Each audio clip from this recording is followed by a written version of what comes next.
Let us now examine from the historical records.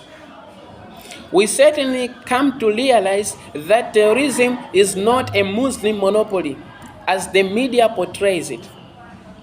In 1882, Tsar Alexander II was assassinated alongside 21 other innocent human beings were killed in a bomb blast. Who was responsible for that? Gennady Hirwensky, a non-Muslim. In 1886, a bomb blast took place in Haymarket Square, that is in Chicago, during a labor rally, whereby 12 civilians died and 1 policeman died in the spot. 7 policemen more died in the hospital. All of them who were responsible for that, non-Muslims. 8 anarchists, all of them were non-Muslims.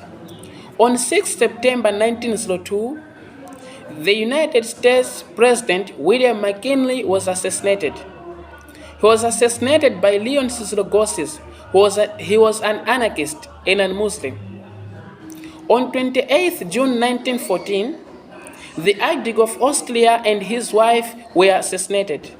They were assassinated by the young Bosnia. History knows this. And this was an immediate cause of the World War I. Who were responsible for that? They were Serbs, non-Muslims. On 1st October 1920, a bomb blast took place in Los Angeles Times newspaper building, whereby 21 innocent human beings were killed. Who were responsible for that action? Non-Muslims. They were James and Joseph. All of them were Christians and they were union leaders. On 16th April 1925, a bomb blast took place in St. Nedaria Church in Sofia, which is the capital of Bulgaria, whereby more than 150 people were killed and more than 500 people were injured. It is still now regarded as the biggest terrorist attack in Bulgaria. Who were responsible for that action? They were the Bulgaria Communist Party. They are non-Muslims. On 9 October 1934, King Alexander of Yugoslavia was assassinated. He was assassinated by a gunman by the name Vlada Georgiev. He was a non-Muslim. On 1st May 1961, the first US plane was hijacked. It was hijacked by a man by the name Ramirez Ortiz. He was a non-Muslim.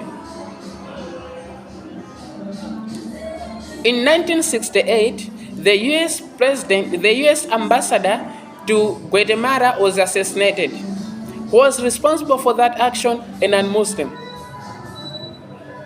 On 3rd September 1969, the US ambassador to Brazil was kidnapped. Who was responsible for that? A non-Muslim. On 3rd July 1969, the US ambassador to Japan was killed by a knife by a Japanese.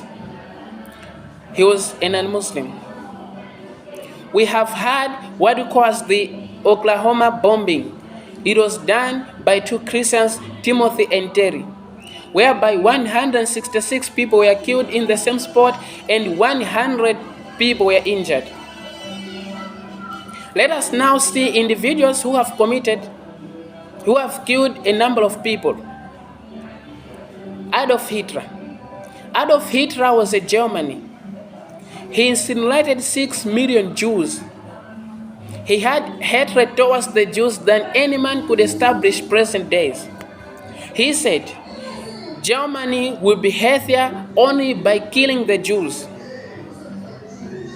But Adolf Hitler was not a Muslim. He was a Christian, a Catholic, by the way. He was born in a Catholic family. He was baptized as a Catholic. He was a Catholic Christian. We have Joseph Stalin. Joseph Stalin was nicknamed Uncle Joe. Uncle Joe, he killed 14 to 20 million people. He was a non-Muslim. We have Mao Zedong in China. He killed 14 to 20 million people. He was a non-Muslim. We have Saddam Hussein. Saddam Hussein, he killed 100,000 people. He was a Muslim. We have Muhammad Suharto in Indonesia. He killed 500,000 people. He was a Muslim. We come to realize that terrorism is not part of any religion. But yet we have some people who profess they belong to a certain religion. If that is the way, then almost each and every religion, the world's major religion, have took part in killing or in terrorist attacks. We have Muslim terrorist, Christian terrorist, Jews terrorist, Hinduism terrorist, Buddha terrorist, and all this kind of people. Islam condemns the killing of any innocent human being. And the killing of any innocent human being is not justified in Islam. It is mentioned in Surah Al-Ma'idah, chapter 5, verse number 32 of the glorious Quran. It says, if any man has killed any other innocent human being, except it be for murder or spreading corruption in the land, it is as though he has killed the whole of humanity. And the verse continues, if any man has saved a single human being, it is as though he has saved the whole of humanity. I am not well versed, but I challenge, there is not a single verse in any religious scriptures which is a match to this verse of the Quran. Yet nowadays, you find Muslims named as terrorists, Muslims named as fundamentalists, on and on. Who is a fundamentalist? A fundamentalist is a person who adheres or follows a particular subject, according to Oxford Dictionary. In as far as Islam is concerned, I am saying I am a Muslim fundamentalist, and I know there is not a single fundamental of Islam which goes against humanity. They say that Muslims are intolerant. I say they are right. Islam is intolerant towards idol worship, intolerant towards man worship, intolerant towards homosexuality, intolerant towards rape. We are intolerant towards all these bad things. They say that Muslims are extremists. I say they are right. We Muslims are extremely kind. We are extremely loving, extremely charitable, extremely prayerful. We should go to extremes in the right direction. We should not go to extremes in the wrong direction. And there is no problem if someone is extremely kind, extremely loving, extremely charitable. No problem with that. I would like to end this video by clearing the misconception by answering what the media says. It says that Islam was spread at the point of the sword, that Islam was spread through wars.